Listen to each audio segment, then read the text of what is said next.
नमस्कार साथियों, स्वागत है आप सभी का आपकी अपनी पाठशाला पर। भारत के अंदर बिहार के इलेक्शन रिजल्ट्स इस समय सुर्खियां बटोर रहे हैं। कुछ ही देर में उसका भी डिटेल विश्लेषण लेकर आएंगे। लेकिन हमारे पड़ोसी मुल्क बांग्लादेश के अंदर भी इलेक्शंस को लेकर बवाल मचा हुआ है। बांग्लादेश में जिस तरह से आप जानते हैं कि शेख हसीना को जिस तरह वहां से बैठा निकाल कर ये भाई साहब गद्दी पर बैठ गए थे, इनकी सत्ता चले ही जा रही है। अपने आप को अंतरिम कार्यवाहक प्रधानमंत्री बनाए हुए हैं, राष्ट्राध्यक्ष बनाए हुए हैं, जो भी बनाए हुए हैं, लेकिन सत्ता का पूर्ण सुख भगत रहे हैं। प्रयास किया जा रहा है कि शेख हसीना को कैसे बांग्लादेश से दूर रखा जाए।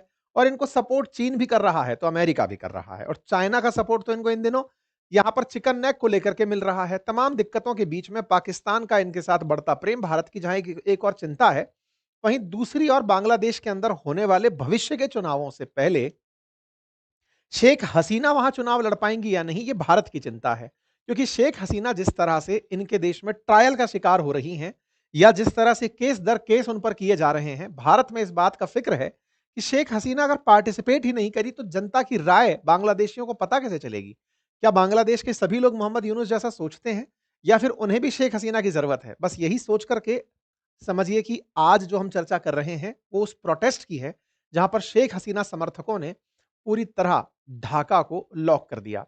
और जब उनके द्वारा लॉकडाउन किया गया, तब जाकर लोगों को समझ में आया कि अरे, शेख हसीना की पार्टी को भले ही रद्द कर दिया गया हो, अवामी लीग को भले ही चुनाव लड़ने से बाहर का रास्ता दिखा दिया हो, लेकिन बांग्लादेश में अवामी लीग के लोग अभी भी प्रेजेंट हैं। तो कुल मिलाकर के बांग्लादेश के अंदर एक बड़ा लॉकडाउन हुआ। उस लॉकडाउन पर आज डिटेल चर्चा होगी, और साथ ही साथ कल ही क्यों हुआ इसकी चर्चा होगी। कल के साथ साथ 17 नवंबर किस तरह खास है, इस पर भी चर्चा होगी। क्योंकि अल्टीमेटली बांग्लादेश में चुनावों की घोषणा, और चुनावों की घोषणा से पहले 13 नवंबर, ये काफी ज्यादा खास मामला बनता है। तो आइए शुरुआत करते हैं शेख हसीना से। शेख हसीना को हटाने में ये जो छात्रों का आंदोलन था, ये तो अब सिंबॉलिक हो गया है। मोहम्मद यूनुस का आना सिंबॉलिक हो गया है। किन की मदद से आए थे वो सबको पता चल गया है।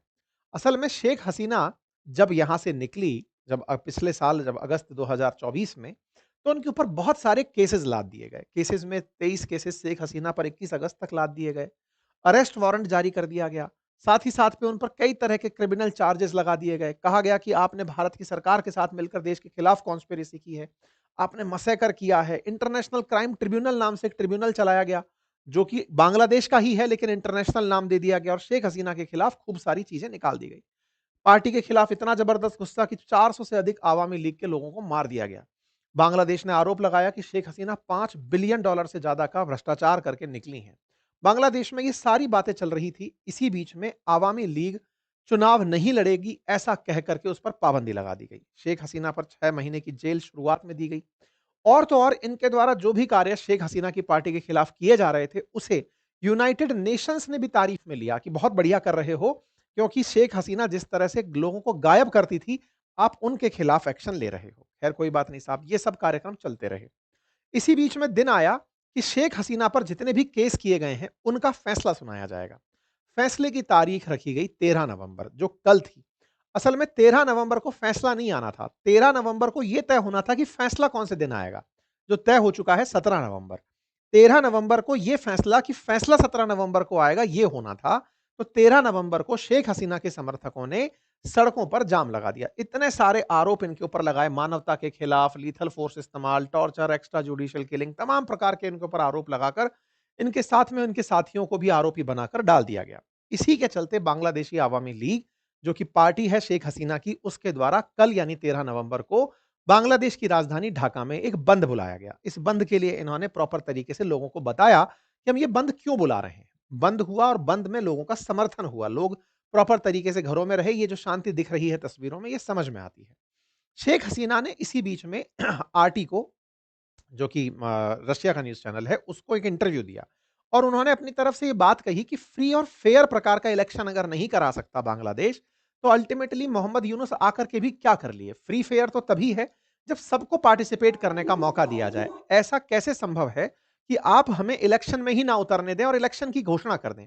मोहम्मद यूनुस ने अपने द्वारा फरवरी 2026 डिसाइड करके बता दी है कि तब बांग्लादेश में चुनाव होगा। बांग्लादेश में चुनाव की तारीखों का जैसे ही ऐलान हुआ, शेख हसीना समर्थक सड़कों पर आ गए कि भाई हमें भी पार्टिसिपेट करने का मौका दो।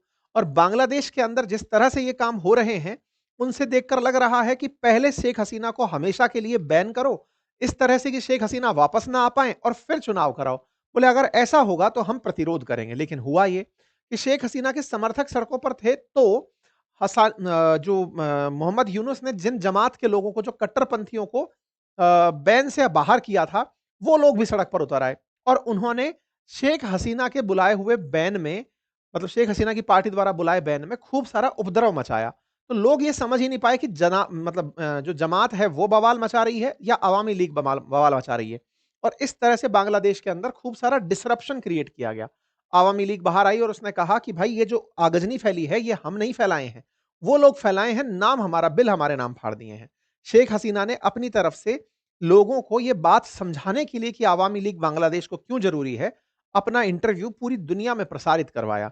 बाकायदा दुनिया के कई देशों में वो सुना गया, बांग्लादेशियों द्वारा प्रसारित किया गया, यूरोप के कई देशों में चलाया गया ताकि उनकी बात भी लोगों तक पहुंचे।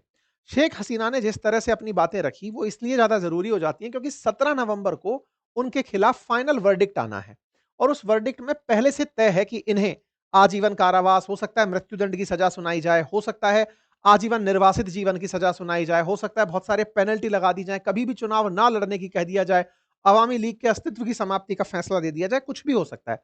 इसलिए शेख हसीना की पार्टी और लोग इस समय विरोध में सड़कों पर उतरे हुए हैं। ठीक है साहब, 17 नवंबर इसलिए अब खास दिन हो जाती है। आवामी लीग इस दिन भी प्रदर्शन करेगी, उससे पहले भी प्रदर्शन करेगी।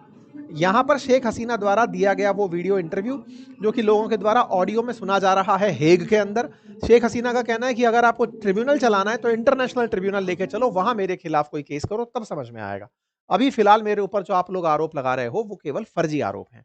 इसी के समर्थन में ब्रिटेन के एक वो हैं एमपी हैं, उन्होंने भी शेख हसीना का समर्थन करते हुए कहा कि बांग्लादेश में फेयर इलेक्शन होने चाहिए। ये बॉब ब्लैकमैन है, जनरली माइनॉरिटीज जब बांग्लादेश में माइनॉरिटीज के खिलाफ हिंसा हो रही होती है तब ये बोलते हैं, यानी कि थोड़े प्रो इंडिया साउंड होते हैं, प्रो शेख हसीना साउंड होते हैं। कुल मिलाकर के इनके द्वारा सारी बातें कही गई। अब यहां देखना होगा कि यूनुस ने जो आने वाले समय में फरवरी 2026 में इलेक्शन रखे हैं, उसमें इन्होंने एक दाव चल दिया है। क्या किया है? इन्होंने एक जुलाई चार्टर बनाया है। जुलाई चार्टर, चार्टर कोई विमान नहीं, एक कागज बनाया है और उस चार्टर का उद्देश्य यह है कि जुलाई में सभी पार्टियों को बुलाकर कुछ कॉमन एजेंडा निर्धारित किए गए थे। जब वोट डलेगा 2026 के फरवरी में, तब उस एजेंडा पर भी रेफरेंडम होगा, जनमत संग्रह होगा, लोगों से उस पर राय ली जाएगी और उस रेफरेंडम के अंदर 4 बिंदु तय किए गए हैं कि इन मुद्दों पर जनता बताए कि भविष्य में चुनाव कैसे हों, सेना और न्यायपालिका की भूमिका क्या रहे, भ्रष्टाचार और मानवाधिकार से जुड़ी हुई नीतियां कैसी हों और शेख हसीना पर प्रतिबंध लगे या ना लगे। तो फरवरी 2026 में इलेक्शन के साथ साथ एक रेफरेंडम भी होगा। हालांकि उस रेफरेंडम का विरोध खालिदा जिया की पार्टी भी कर रही है और खालिदा जिया की पार्टी यह कहकर कर रही है कि तुम जुलाई की चीजों को फरवरी में कैसे लागू करोगे, और हम सभी पार्टियां एक जैसी बात मानते हैं, ये कैसे कह सकते हो। साथ ही साथ में जमात इस बात पर अड़ी हुई है कि अगर तुमने कुछ नहीं किया, हमारी मांगे पूरी नहीं करी, तो तुमको हम बवाल दिखा देंगे। कुल मिलाकर बांग्लादेश के अंदर अवामी लीग को बाहर करके जो लोग बचे हुए हैं, अल्टीमेटली वो भी तो सत्ता के लिए लड़ेंगे और जब वो आपस में लड़ेंगे तो मूड फुटअव्वल होगा। मोहम्मद यूनुस ये सब कैसे कर पाते हैं, ये बड़ा चैलेंज है, लेकिन भारत को चाहिए कि बांग्लादेश के मामले में अब खुद इंटरफेयर करने उतरे और अब फ्रंट पर बैठकर, फ्रंट सीट पर बैठ करके यहां पर सरकार से बातचीत करे कि ये सब नहीं चलेगा कि तुम भारत विरोधी हरकतें करते जाओ, खुद के यहां पर लोकतंत्र को खत्म कर दो। भारत के लिए अच्छा नहीं है ना। पाकिस्तान, बांग्लादेश के अंदर अगर लोकतंत्र खत्म होता है तो ये भारत के लिए एक नुकसान का विषय होगा। बहुत सारे पोरस बॉर्डर्स आज भी हम इनके साथ साझा करते हैं, बड़ी संख्या में बांग्लादेशी हाट बाजार के थ्रू कनेक्टेड भारत के साथ रहते हैं, तो ये अपने आप में एक बड़ा विषय रहेगा। ये था अपडेट। अगर जानकारी पसंद आई हो तो साथियों से साझा करें। आपको क्या लगता है कि क्या शेख हसीना 17 नवंबर को फैसले में अपने आप को सजा पाएंगी या मुक्ति? अपनी राय जरूर कमेंट बॉक्स में दीजिएगा। फिलहाल के लिए इतना ही। चैनल पर नए हैं तो सब्सक्राइब कर लीजिए, साथियों से वीडियो को अवश्य साझा करिए।